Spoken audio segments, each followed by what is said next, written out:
No matter what, people will commit to misunderstanding you. What's most important is your commitment to understanding yourself. Hello, you guys. My name is Nkirk Madani, known as NK, and welcome back to Misunderstood. Coming to you live once again from the CoverGirl studio. You guys know when you see this pink background, we are live from the Empire State Building, which is where the CoverGirl studio is. Every single time I get to come in here, I am so thankful because I grew up loving CoverGirl. I still love CoverGirl to this day, and it is truly such an honor to get to come here every single month to record Misunderstood. And every single time I do come in here, there are products all around the studio waiting for me. And today we actually don't have anything new, but I grabbed another flavor of one of my favorite products in the studio, which is the Squishy Glaze. This is the peach gummy scent and flavor. Oh my God, it smells like the peach rings, those candies, which I love so much. And it's just a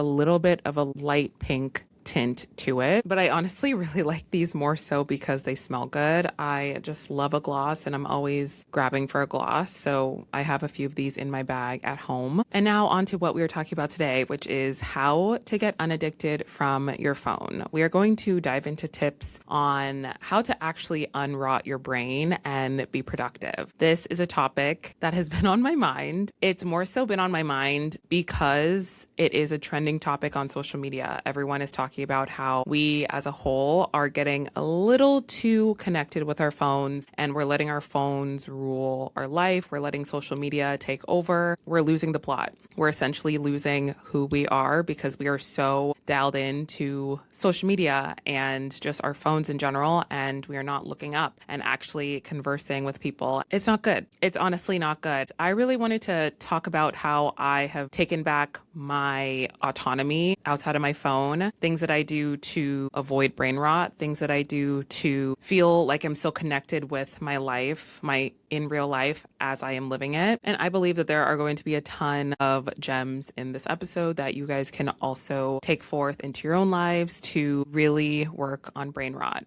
But before we get into this episode, take some time right now to rate this show, Misunderstood, 5 stars. Misunderstood is growing. She is thriving. She's small, but she's mighty. And I'm so proud. I'm proud that I took a chance a year ago and created this podcast because it is so much bigger than me now. And the only reason why is because I put myself out there, but also you guys are listening weekly, which is so liberating. And it makes me so proud. If you have not already, do the free and easy task of rating the show 5 stars on both Apple and Spotify. We got to get our ratings up. There are so many podcasts out there, of course. This one is important. This one is special. And I know you guys feel that way because a lot of people are tuning in. We have a lot of downloads, and that is very exciting. So take some time right now before we continue on in this episode to rate the show 5 stars. That truly helps so much. Also, take some time to leave a written rating on Apple Podcasts because that also helps other people learn about the show. Thank you so much. All right, now let us get into our discussion today. As I mentioned, we are talking about how to get unaddicted from our phones. When we think about our phones, we think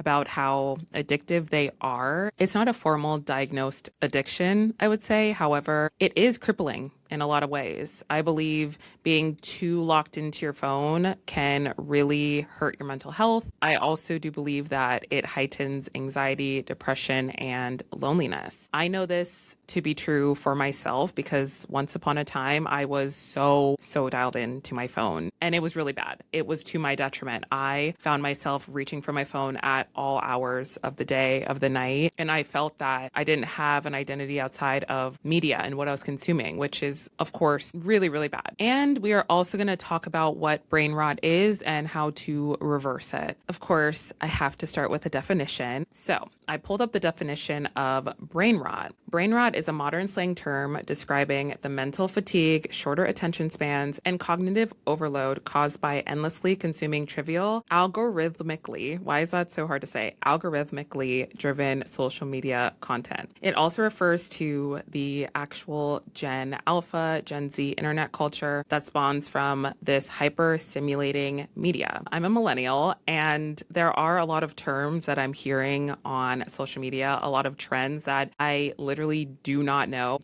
where they stemmed from. This is all because of brain rot. Brain rot is ruining our brains. It is ruining our cognitive thinking, ruining our in-person relationships. We have to put a stop to it. I mean, I can sit here and name so many different reasons why being too dialed into social media, being too dialed into your phone is not good. But two very big traits that do happen when you're way too dialed into media and your phone as a whole, you become an insomniac. If you don't know, your phone emits blue light on the screen, and blue light actually tells your brain to stay up more, to be very awake and dialed into, which feeds into the addictive feeling. And the reason why you don't want to put it down is half because of your actual screen. So think about when you are about to go to bed. If you are scrolling on your phone, that is really not helpful, because then your brain gets reawakened. Then it is hard to power down and go to bed. And then also eye twitching. Whenever I'm looking at my phone for too long, my eyes start to twitch. That's when I know that I've done way too much, and I literally have to physically put my phone down and walk to another room, walk outside. Those are just a few, but there are so many ways that being way too dialed into your phone can be a detriment. So I'm just setting the stage for you guys right now. I really want to gear this conversation towards ways that we can actively work on this, actively unrot our brain, actively stay more productive. And hear me when I say this. Being productive doesn't need to be this constant thing in your life. Being productive is a good thing because it helps you get things done. It moves your life forward. And I'm not saying never pick up your phone. I'm not saying do not doom scroll. However, we have to clock it within ourselves when we are doing too much with our phone, because there's literal life to be lived when we put our phone down and go outside and speak to other people and maintain our relationships and do hobbies that we enjoy that literally do not involve our screens, do not involve our phone. And honestly, on that note, I think about myself when I was a kid. There were so many parts of growing up that felt very wholesome and very pure. I grew up in the age where we didn't have social media yet. We didn't have phones yet. I always want to think about that time because I know that we can get back there. Yes, we have phones and phones aren't going away, but I want to remember how pure and how wholesome and how happy I felt when these distractions were not in play. So think about that. Even if you are younger than me, that would mean you were probably born into the phone and iPad era. However, think about stepping away. Think about your life outside of your phone. It might be hard to think about, but that is what I encourage you to do within this episode, and hoping you can actually put that into practice after this episode is over. So I want to take you guys through 6 ways to limit your phone usage overall. And then after, we're going to talk about 6 ways to use your time more effectively. So essentially, how we're going to replace the phone time with something that's more fruitful and something that makes your brain feel like it's more engaged in life, and you feel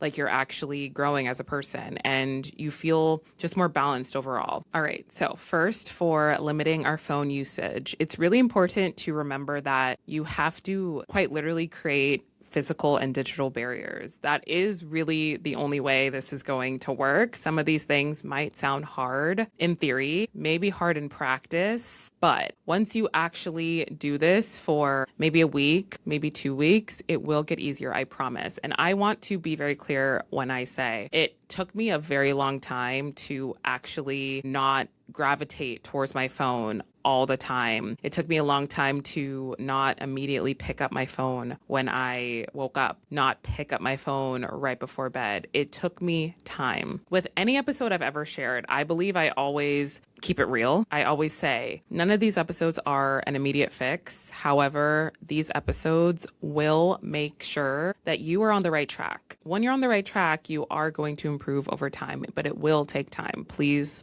remember that. All right. Number 1 is use an app tracker. So first, I want to get out of the way a trending topic on social media, what a lot of people are using. I'm not saying to get one. I do not have one, but a lot of people are using this. I do think that this is a bit of an extreme, but hey, Sometimes you do need extreme measures to actually see improvement. What I'm talking about is the brick, which is a literal device that locks your phone, and you quite literally cannot access your apps. And I believe that if you do try to override it, you do have to pay an amount of money. So that really does help you not be on your phone as much. I believe I said this at some point on the episodes, but I've heard a lot of people really, really, really like it. So if you want to invest in it, go for it. I think it's $60. Don't quote me, but I personally think that you can do without it, and you can discipline yourself enough to not be so hyper obsessed with your phone. I know that you can do it because I was that hyper obsessed girl, and now I am not. So outside of the brick, there are built-in trackers on your phone. I have an iPhone. I know Android probably has some form of this, but I have set timers on my social media apps. I've done this now for 2 years, and that truly helped so much with lessening my screen time overall, because every single time the notification comes on my phone and it says you've hit your daily limit, then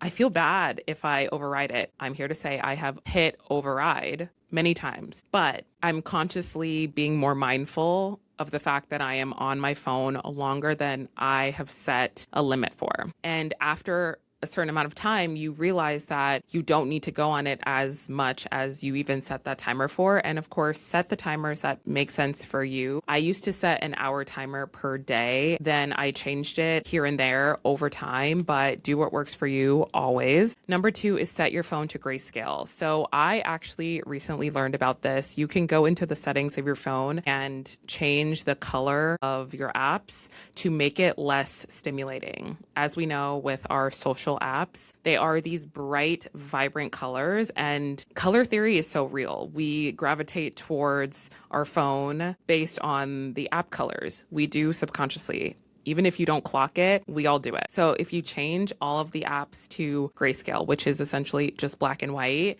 they all look the same. They look less attractive. And I think it really goes to show that when something looks less attractive, you are less likely to click on it. You are less likely to go into it. Number 3 is delete social media apps. This is an extreme. I do believe that you can do this without fully deleting it. However, you can hide certain apps. I actually have folders for all my apps on my phone, and I put all my social media apps in one folder, and that is on the last screen of my phone. If you have an iPhone, you know what I mean. But you can have multiple different pages on your home screen that you scroll through. So I put all of my social apps on the very last page. So I literally have to go all the way to the end to even access them. That has helped me a ton. But I will say there have been points in time where I have fully deleted apps on my phone, actually pretty regularly. This was about a year and a half ago, 2 years ago. I would fully delete TikTok for a few weeks. I would fully delete Instagram for a few weeks when I was doing a social media cleanse and social media detox. And I am so pro social media detox, especially because I work in social media. So there are times where I actually can't fully take a detox, but there are times that I can. So I just pick and choose when I do it. Number 4 is turn off push notifications. I did this a very long time ago. I believe I did this also 3 years ago when I turned on Do Not Disturb, which really positively changed my life. I do not get any notifications from any app, from anything. The only notifications I get in real time are from my approved contact list, but anything else, anyone else, I do not get them in real time. So that allows me to not feel like my phone is incessantly buzzing and humming, and that is such a distraction for me. I mentioned this in a few episodes back. My phone is such a distraction for me. I knew that a while ago, and I did something about it. I made sure that the notifications were off, and the notifications being off was such a game changer because now I can check it at my leisure. I don't feel like I have to grab my phone every single time my phone buzzes. Think about every single time that your phone buzzes. It's probably a lot. So over the course of a day, you are probably picking up your phone so much, and that is a huge distraction. And overall, that is making you less productive. So try turning off your push notifications. I swear this will help so much. Number 5, create no phone zones. So I have experimented with this over the course of time. I used to hide my phone randomly in my room, in the bathroom, in the kitchen, in places that I wouldn't immediately go grab it. I'm not talking for the whole day. I'm talking for a few hours at a time. That helped so much. This is essentially out of sight, out of mind. If your phone is literally not in your vicinity, you're not really thinking about it. And like I said, at the beginning of your journey, you will be thinking about your phone. I am not saying that you'll not think about it because that is very unrealistic. However, over time, you will stop thinking about it as much and you won't feel so tied to your phone. Another no phone zone you can implement is no phone while you are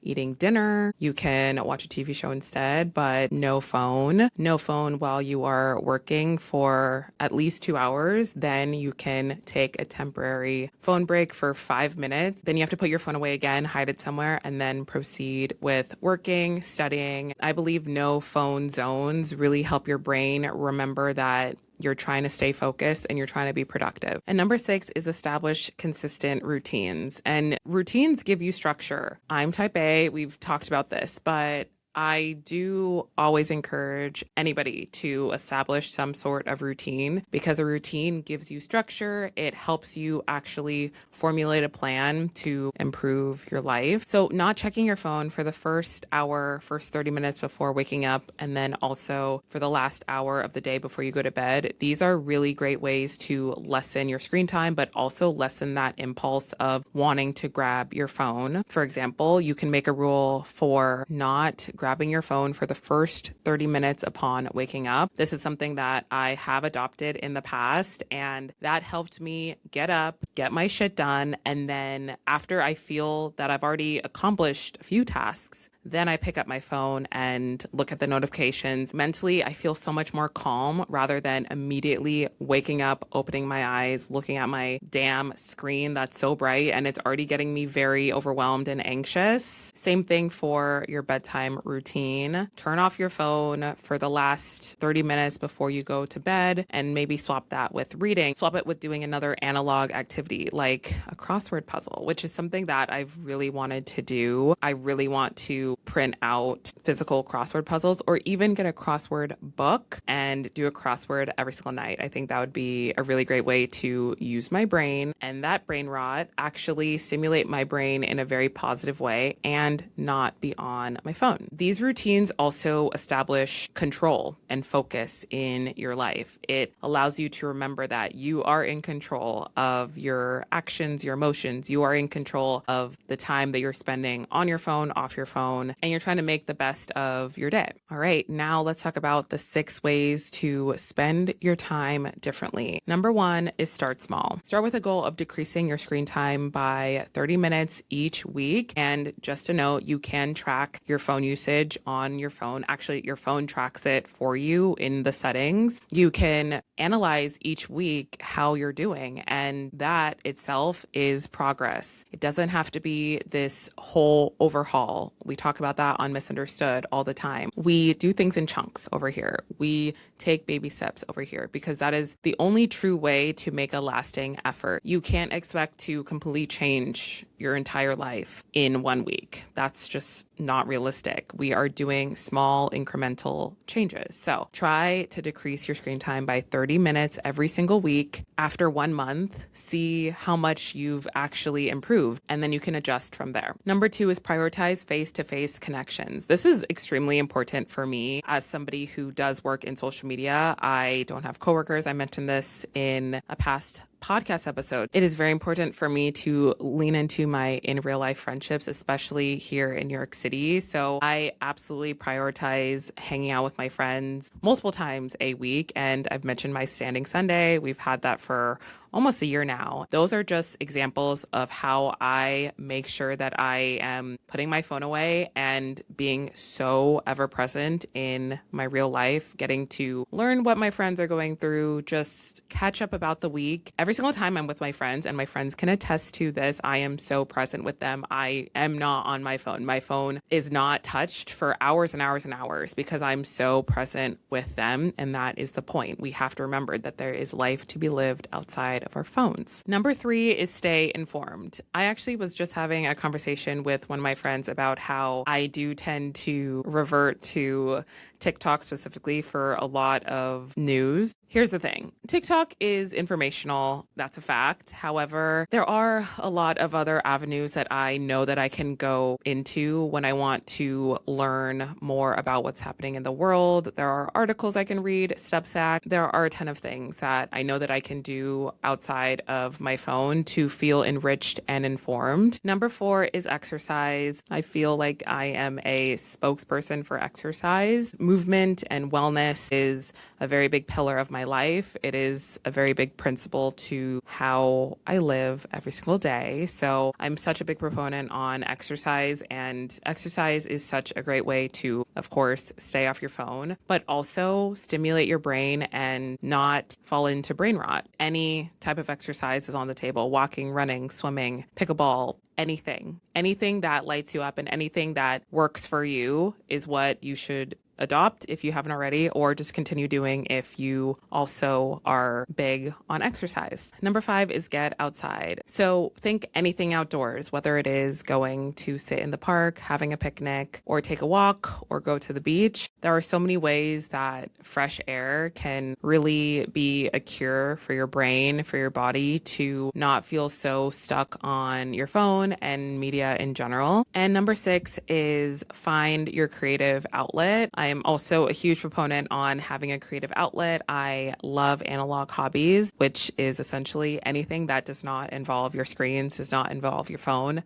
That is analog. So I am very, very team analog, and I incorporate analog hobbies every single week. I read, I journal, I junk journal, I crochet. There's also creative writing, painting, dancing, singing. All of those are outlets and creative hobbies that you can do to remove yourself from your phone. I did want to mention specifically for reading, I have been loving reading classics. I read my first classic in a long time. And of course, we read classics when we were kids in school, but I read Frankenstein about a week ago at this point, and something about reading a classic, it slows your brain down. It literally slows your brain down. You are thinking so thoughtfully about the story you are engrossed in, the type of wording they use, the setting, and the cadence in which everything is displayed in classics specifically is so beautiful. It really calms me down. It makes me remember that my mind can get stimulated at any point in time. Classics help so much to stimulate your brain to think more critically, which of course is directly combating brain rot. So I highly recommend everyone pick up a classic. Sometimes classics are dense, but pick up ones that don't feel so overwhelming to you. Frankenstein was not that long, so I would recommend it. It was a very interesting story, but it made me think so deeply, and I wasn't on my phone. And on the note of crafts, I do talk about my crafts on YouTube every single month. I do my junk journaling and I do my physical reading journal every single month, and I share that on YouTube. And those crafts take me about 2 to 3 hours every single time I do them, and I am not on my phone because I'm literally cutting paper, I'm gluing, I'm putting on stickers, I'm using both of my hands for these crafts, which means that I cannot be on my phone. And I love it that way. When I put myself into the world of my crafts, I just feel so happy. And it's really reconnecting me with my inner child. It is reminding myself that there's so much joy that I can get from not being on my phone. And there's so many times where I'm not even thinking about my phone. I am just so dialed into my crafts, and I feel so accomplished that I made something from scratch. So those were all my tips on how to get unaddicted to your phone. Your phone is a form of escapism. It is a way to tap out of your real life and tap into the digital world and other people's worlds, of course. Take note of how you feel when you don't have your phone. How do you feel? Do you feel anxious? Do you feel unsettled? Do you feel a little uncomfortable? Those are telltale signs that we need to limit our phone usage. And as I mentioned, phones are integral to our society. We need them to do our day-to-day for the most part. However, as long as we remember ourselves throughout the process, as long as we are being mindful of our phone usage and tapping back into reality from time to time to push ourselves forward, to be productive, to get things done, that is truly all that matters. And just remember that you are stronger than your phone. And with that, thank you so much for listening to another episode of Misunderstood. Remember to rate the show 5 stars on Apple and Spotify and follow it wherever you're listening. Join our Geneva group chat. It is always linked in the description of every single podcast episode. Hang out with me on my other socials, TikTok, YouTube, Instagram, and Pinterest at NKMadani. And I will talk to you guys in my next one.